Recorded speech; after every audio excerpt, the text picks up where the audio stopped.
Hi everybody, welcome to yet another video. So today we're having a look at the Porphis PRD716. It's a HVLP gun and it's in 1.3. We're using it for base coat. HVLP is normally associated with base coat. I need to explain really why I up until recently I hadn't got any Porphis HVLP guns. And Porphis contacted me, I think it was during the summer, when the 815 was coming out, and said, you know, we've got some new guns out. And they were speaking about the PHS156, and they were speaking about the PC416. So they're both HVLP guns. Now they offered them to me free of charge. So I said, yes, you know, yes, please, wouldn't you? So they sent me them along. And I was really pleased. I've got individual reviews on those. If you just search my channel, you'll see those. But I was really pleased with the results. And it got me thinking about HVLP, because I thought, well, previously I'd shunned it for the most part. I've got some HVLP guns, some Iwata ones, SATA ones, and DV1 Base ones. But previously I'd shun it. You know, I stayed away from it really because I didn't think it was particularly relevant. But I have really changed my mind now. Having got those two guns, I thought they were really, really good. So I wanted to get one of these. So I actually got this from RX Spray, which is a UK company. I do mention them, well, I mention them most of the time these days. They actually give me a good price on it, but it was on offer anyway at the time. But I bought this from them, and it came next day. Service was excellent. There is a 5% off voucher, or whatever you want to call it, or code, I suppose you call it. I'll put links in the description to their website and to the voucher code. We also have a Porphis affiliate thing, or whatever you call it. And there's a code there, which is a 5% discount code. There's a link there. If you click on the link, it should take you to the Porphis website and automatically apply the link. And it doesn't just apply to the guns; it applies to whatever you buy. So yeah, we you know, I bought this from in the UK effectively. So I was really keen because the PHS156 and the PC416. The PC416 is sort of like a bit of a step up from the PHS156.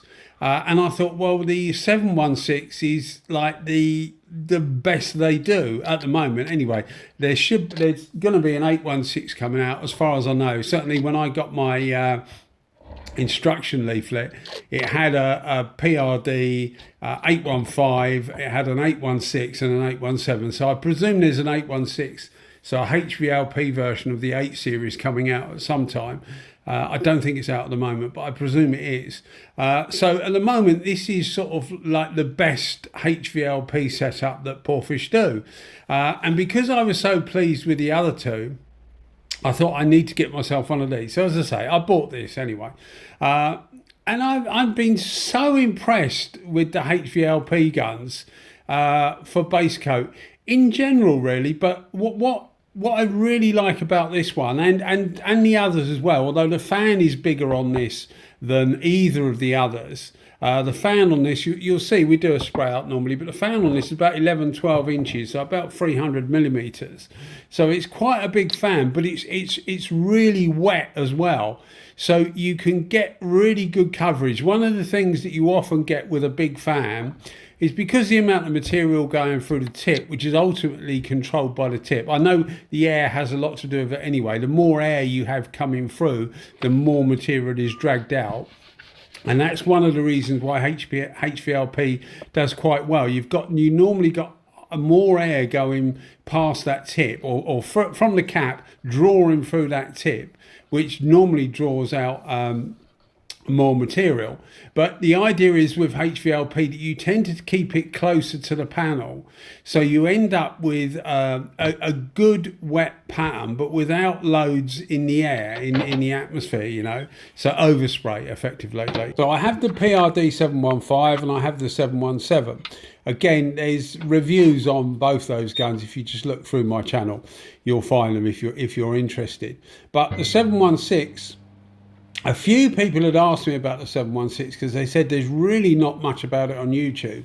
In fact, one guy said there wasn't anything. I don't think there isn't anything. I haven't looked, to be honest, but there's definitely not a lot.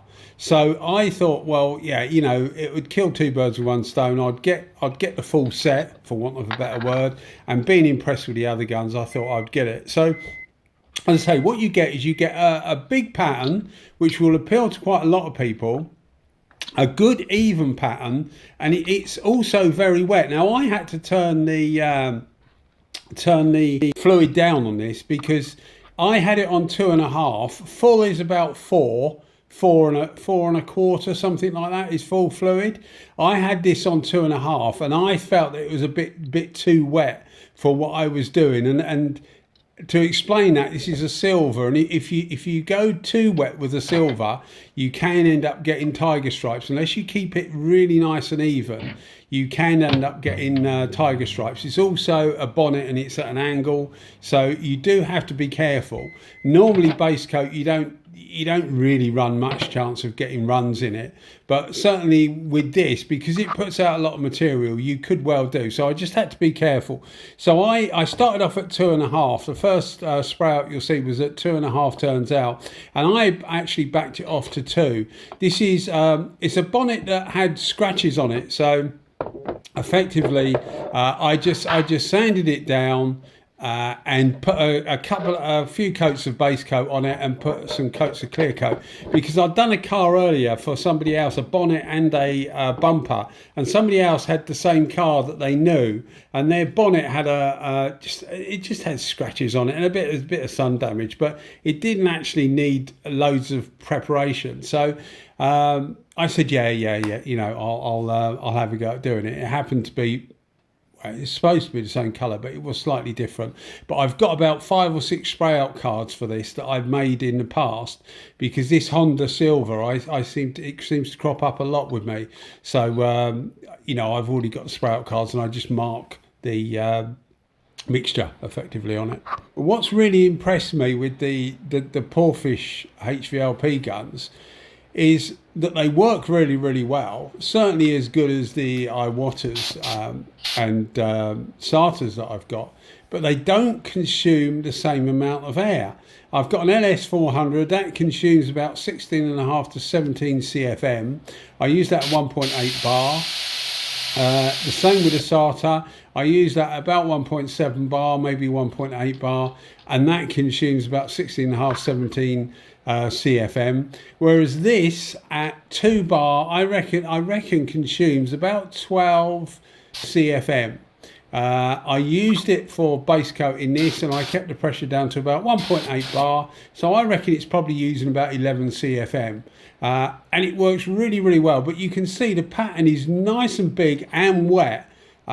As I say, a bit too wet for what I was doing, but I think it will actually cover really, really well. If people want a good gun that covers fast and puts, you know, a good amount of material on, which a lot of people will using it for base coat. It'll also be quite good, I would think, for direct gloss, although the PHS155 isn't, sorry, not 155, the 156 isn't particularly good for, I haven't found, for direct gloss or for clear coat. It's actually good for base coat, but it just, the crossover, I think it's because the material is normally thicker. When you spray direct gloss or single stage as people call it, or clear coat, the viscosity of the material is normally a bit thicker.